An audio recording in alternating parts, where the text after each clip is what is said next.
जय श्री कृष्णा, राधे राधे। प्रिय दोस्तों, श्री कृष्ण कहते हैं कि हमेशा सही के साथ खड़े रहो, भले ही अकेले क्यों ना खड़ा रहना पड़े। नंबर 2, गीता में लिखा है कि अपने बीते हुए कल को त्याग देना चाहिए, क्योंकि उसका प्रभाव आने वाले कल को दूषित करता है। नंबर 3, गीता में श्री कृष्ण कहते हैं कि जीवन के सच्चे साथी दो ही हैं, एक अपना किया हुआ कर्म और दूसरा परमात्मा। शेष तो सब यहीं मिले हैं और यहीं बिछड़ जाएंगे। नंबर 4, गीता सार में श्री कृष्ण ने कहा है कि हर इंसान के द्वारा जन्म मरण के चक्र को जान लेना बेहद जरूरी होता है, क्योंकि मनुष्य के जीवन का एकमात्र एक ही सत्य है और वह है मृत्यु। जिस मनुष्य ने इस दुनिया में जन्म लिया है उसे एक दिन इस संसार को छोड़कर जाना ही है, और यही इस दुनिया का अटल सत्य है। नंबर 5, मनुष्य को मृत्यु से कभी भी भयभीत नहीं होना चाहिए। मृत्यु जीवन की अटल सच्चाई है। मृत्यु के प्रति भय ही मनुष्य के वर्तमान खुशियों को खराब कर देता है, इसलिए मन में किसी भी तरह का डर नहीं रखना चाहिए। नंबर 6, श्री कृष्ण कहते हैं शरीर नश्वर है पर आत्मा अमर है। यह तथ्य जानने पर भी व्यक्ति अपने इस नाश्वर शरीर पर घमंड करता है, जो कि बेकार है। शरीर पर घमंड करने के बजाय मनुष्य को सत्य स्वीकार करना चाहिए। नंबर 7, श्री कृष्ण कहते हैं कि मनुष्य को स्वयं को ईश्वर में लीन कर देना चाहिए। ईश्वर के सिवा मनुष्य का कोई साथी नहीं होता है।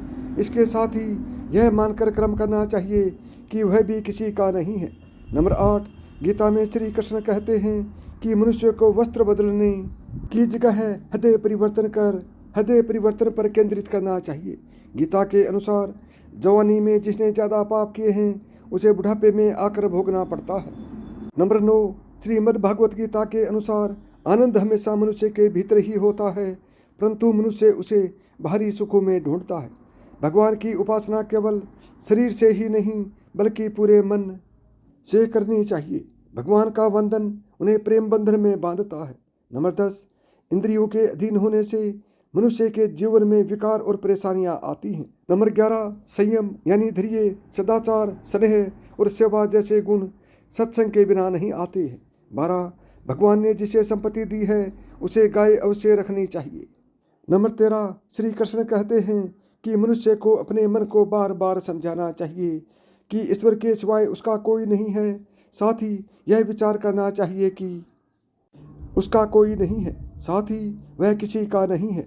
14, श्री कृष्ण कहते हैं कि स्त्री का धर्म है कि रोज तुलसी और पार्वती का पूजन करे। नंबर 15, मनुष्य को अपने मन और बुद्धि पर विश्वास नहीं करना चाहिए, क्योंकि ये बार बार मनुष्य को दगा देते हैं। खुद को निर्दोष मानना बहुत बड़ा दोष है। नंबर 16, भगवान इन सभी कसौटियों पर कसकर जांच परख कर ही मनुष्य को अपनाते हैं। नंबर 17, गीता के अनुसार व्यक्ति क्रोध में खुद पर नियंत्रण खो बैठता है और आवेश में आकर गलत कार्य भी कर देता है।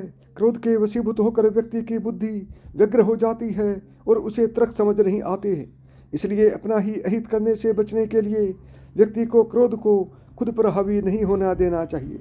वहीं अगर गुस्सा आए तो भी स्वयं को शांत रखने का प्रयास करें। नंबर 18, भगवत गीता कहती है कि हर मनुष्य को आत्म मंथन जरूर करना चाहिए। जब मनुष्य आत्मज्ञान की प्राप्ति करता है तभी वह अहंकार जैसे अवगुण से दूर रह पाता है। साथ ही सकारात्मक सोच का निर्माण भी व्यक्ति को उन्नति की ओर ले जाता है। 19, गीता में श्री कृष्ण के अनुसार एक व्यक्ति को खुद से बेहतर कोई नहीं जान सकता, इसलिए स्वयं का आंकलन करना भी बेहद आवश्यक है। जो मनुष्य अपने गुणों और कमियों को जान लेता है वह अपने व्यक्तित्व का निर्माण करके हर काम में सफलता प्राप्त कर सकता है। 20, मन को बड़ा चंचल माना गया है। कई बार हमारा मन ही हमारे दुखों का कारण बन जाता है। जिस व्यक्ति ने अपने मन पर काबू पा लिया वह मन में पैदा होने वाली बेकार की चिंताओं और इच्छाओं से भी दूर रहता है। इससे व्यक्ति को अपने लक्ष्य को प्राप्त करने के लिए मदद मिलती है। 21, मनुष्य कर्म करने से पहले ही उससे मिलने वाले परिणाम की चिंता में परेशान होता रहता है। गीता में श्री कृष्ण के उपदेश के अनुसार मनुष्य जैसा कर्म करता है उसे फल भी उसी के अनुरूप मिलता है। इसलिए अपने कार्य पर ध्यान दें और उसे ही बेहतर बनाने का प्रयास करें। 22, श्री कृष्ण ने क्या खूब कहा है कि हम लोग एक कठपुतली हैं और जो इस दुनिया में आते हैं और चले जाते हैं, उनका ना तो आने का समय निश्चित रहता है और ना ही जाने का समय निश्चित रहता है। एक सीमित समय के लिए आते हैं और इस दुनिया से चले जाते हैं। इस बात को श्री कृष्ण अपने इन अनुयायियों में कहते हैं कि कोई व्यक्ति मिट्टी से ही बना है और वह मिट्टी में ही मिल जाएगा। 23 इस दुनिया के लोगों की यही परेशानी है कि वह किसी बात को लेकर चिंता करते रहते हैं और दोस्तों की ज़िंदगी में नज़र डालते हैं और देखते हैं कि उनकी ज़िंदगी कितनी आसान है, कितनी अच्छी है, पर वह अपनी ज़िंदगी को बुरा कहते रहते हैं, चिंता करते रहते हैं। हर व्यक्ति के जीवन में किसी ना किसी बात की चिंता परेशान रहती है, पर उसका अपना जीवन कभी अच्छा नहीं लगता है। 24 जीवन में त्याग की बहुत अहम भूमिका होती है। जो व्यक्ति त्याग करना जानता है वह अपने जीवन में सब कुछ पाता है जिसकी उसे चाहत होती है। वह जहाँ जाता है वहाँ पहुँच जाता है। जहाँ पर कभी वह जाता है कि सिर्फ यही सोचता है। ऐसे जहाँ को हासिल करने के लिए हमें अपनी ज़िंदगी में काफ़ी कुछ कहा जाता है। 25 अगर हम त्याग नहीं करेंगे तो इस जीवन का कोई उद्देश्य नहीं है। जीवन में बने रहना जरूरी है। त्याग से हमारे खुद में बदलाव होता है और जीवन में भी सुधार होता है, इसलिए त्याग करना चाहिए।